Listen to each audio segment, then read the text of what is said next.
Halo semuanya, perkenalkan nama saya Ana Matafania dengan NPM 52216111053. Saya merupakan mahasiswa Prodi Ilmu Hubungan Internasional Universitas Teknologi Yogyakarta. Pada video kali ini, saya akan membahas mengenai tipe-tipe NGO atau Non-Government Organization, di mana terdapat 3 poin pembahasan utama, yaitu yang pertama adalah NGO berdasarkan lingkup kegiatan menurut Sir Philip Aldrich, yang kedua adalah NGO berdasarkan jaraknya dengan pemerintah, dan yang ketiga adalah NGO berdasarkan pola hubungan dengan pemerintah. Masuk ke pembahasan, pada materi yang pertama yaitu NGO berdasarkan lingkup kegiatan menurut Sir Philip Aldrich. Sir Philip Aldrich mengkategorikan ruang lingkup kegiatan NGO menjadi beberapa jenis, yakni berdasarkan fokus dan pendekatan yang mereka ambil.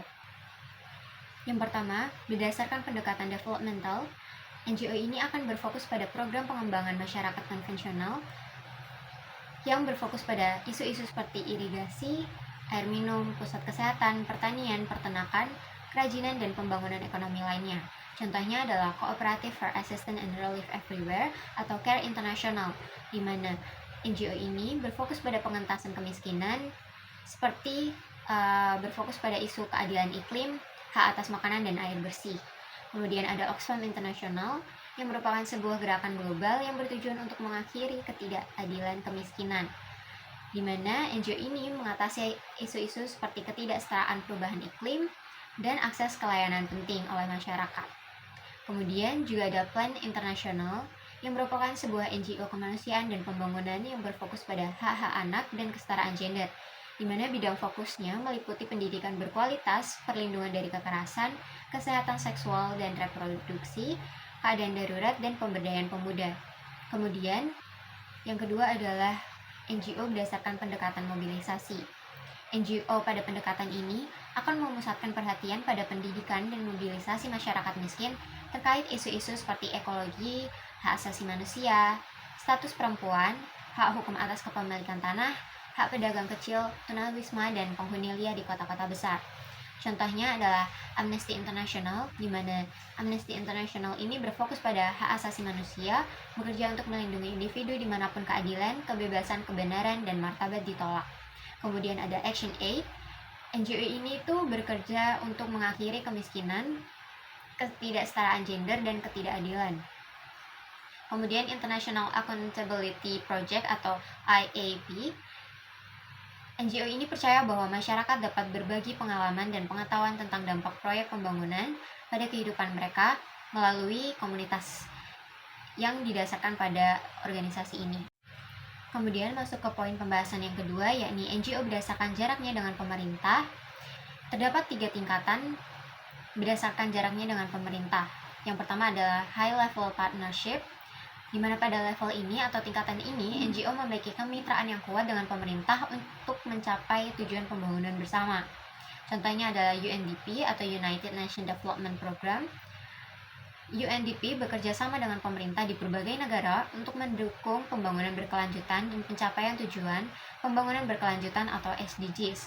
Kemudian ada World Bank, di mana World Bank ini berkolaborasi dengan pemerintah dalam proyek-proyek pembangunan infrastruktur dan pengentasan kemiskinan, memberikan dukungan teknis dan keuangan. Kemudian ada GICA atau Japan International Cooperation Agency, di mana GICA ini terlibat dalam proyek-proyek pembangunan di Indonesia, seperti bekerja sama dengan pemerintah untuk meningkatkan kapasitas dan infrastruktur. Yang kedua adalah High Level Politics. Pada tingkatan ini, NGO akan aktif dalam politik untuk memobilisasi masyarakat dan memperjuangkan isu-isu kebijakan. Contohnya adalah Amnesty International, di mana Amnesty International mengadvokasi hak asasi manusia di tingkat global dan seringkali terlibat dalam kampanye yang menuntut perubahan kebijakan dari pemerintah. Kemudian ada Human Rights Watch, di mana Human Rights Watch ini melakukan penelitian dan advokasi untuk melindungi hak asasi manusia dan seringkali mengkritik kebijakan pemerintah yang dianggap melanggar hak-hak individu. Kemudian ada Transparency International, di mana Transparency International ini berfokus pada pemberantasan korupsi dan meningkatkan transparansi pemerintahan dan seringkali terlibat dalam advokasi kebijakan publik. Kemudian pada tingkatan yang ketiga adalah Empowerment at the Grassroots, di mana pada tingkatan ini, NGO akan berfokus pada pemberdayaan masyarakat di tingkat akar rumput atau mendorong partisipasi masyarakat dalam pengambilan keputusan.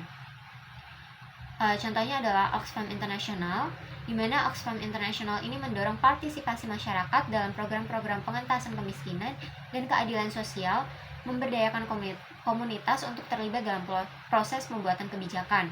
Kemudian ada Care International, di mana Care International ini bekerja dengan komunitas lokal untuk meningkatkan akses terhadap layanan dasar seperti kesehatan dan pendidikan, memberdayakan masyarakat untuk mengambil peran aktif dalam pembangunan. Dan terdapat juga Save the Children, di mana Save the Children ini berfokus pada perlindungan anak dan pendidikan, serta memberdayakan orang tua dan komunitas untuk terlibat dalam proses pembuatan kebijakan terkait hak anak. Kemudian, masuk ke poin pembahasan yang ketiga, yakni NGO berdasarkan pola hubungan dengan pemerintah. Terdapat 5 pola hubungan dengan pemerintah. Yang pertama adalah autonomous, di mana pada pola hubungan ini, NGO akan secara independen beroperasi tanpa campur tangan pemerintah. Meskipun terkadang pemerintah mengabaikan keberadaan mereka.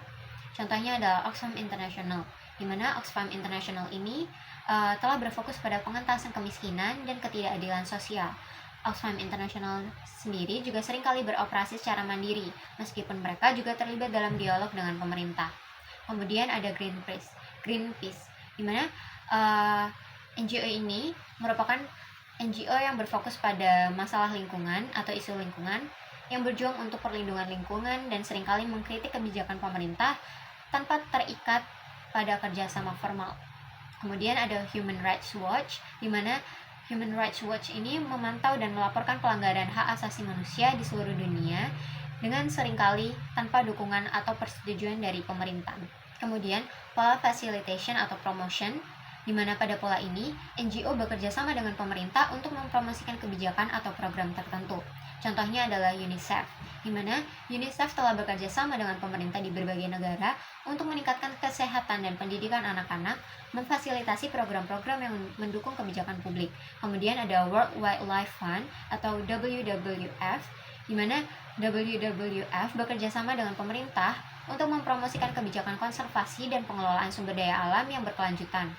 Dan terdapat juga International Fund for Agricultural Development atau IFAD yang menggandeng pemerintah untuk meningkatkan akses petani kecil terhadap kredit dan pasar.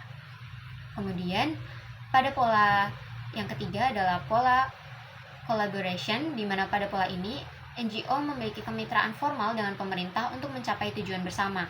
Contohnya adalah Care International, di mana Care International telah bekerja sama dengan pemerintah di banyak negara untuk mengimplementasikan program-program pengentasan kemiskinan dan bantuan kemanusiaan. Kemudian ada Mercy Corps, di mana Mercy Corps ini telah berkolaborasi dengan pemerintah dalam memberikan bantuan darurat dan pembangunan masyarakat di berbagai lokasi krisis. Dan juga terdapat di Global Fund, di mana di Global Fund ini bekerja sama dengan pemerintah untuk memerangi HIV atau AIDS, tuberkulosis, dan malaria melalui program-program kesehatan global. Pola yang keempat adalah co-optation, di mana NGO pada pola ini diintegrasikan ke dalam struktur pemerintahan atau dipengaruhi oleh kebijakan pemerintahan itu sendiri. Contohnya adalah National Council Non-Profits milik Amerika Serikat, di mana National Council Non-Profits ini meskipun berfungsi sebagai suara bagi LSM, mereka sering berkolaborasi dengan lembaga pemerintah dalam hal pendanaan dan kebijakan.